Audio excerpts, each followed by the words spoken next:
ప్రదీప్ రంగనాథన్. తను నేను love today ఈవెంట్లో కలిసాను first time.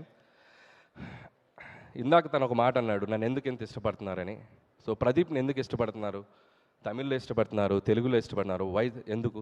Small reason. Pradeep మనలా ఉంటాడు, మనలో ఒకళ్ళలా ఉంటాడు. సింపుల్. తన హీరోలా ఉంటాడు.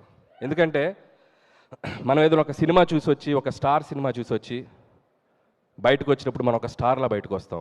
తన సినిమాలో ఒకసారి సడన్గా ఒక స్టార్లా కనపడతాడు.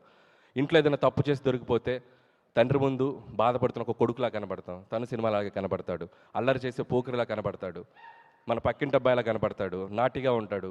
అండ్ సో మెనీ వేరియేషన్స్, అన్నీ రియల్గా కనపడతాడు. So Pradeep is a real actor. అందుకే అందరూ ఇష్టపడతారు. అండ్ తన story and Pradeep story selection కానీ, తన క్యారెక్టర్ని స్క్రీన్ మీదకి వచ్చేటప్పుడు తను పెర్ఫామ్ చేసే విధానం కానీ, ప్రతిదీ కూడా తను తీసుకునే కేర్ కానీ ఎక్స్ట్రాడినరీగా ఉంటుంది. అందుకే బ్యాక్ టు బ్యాక్ నేను కాదు hit mission, he is the hit machine.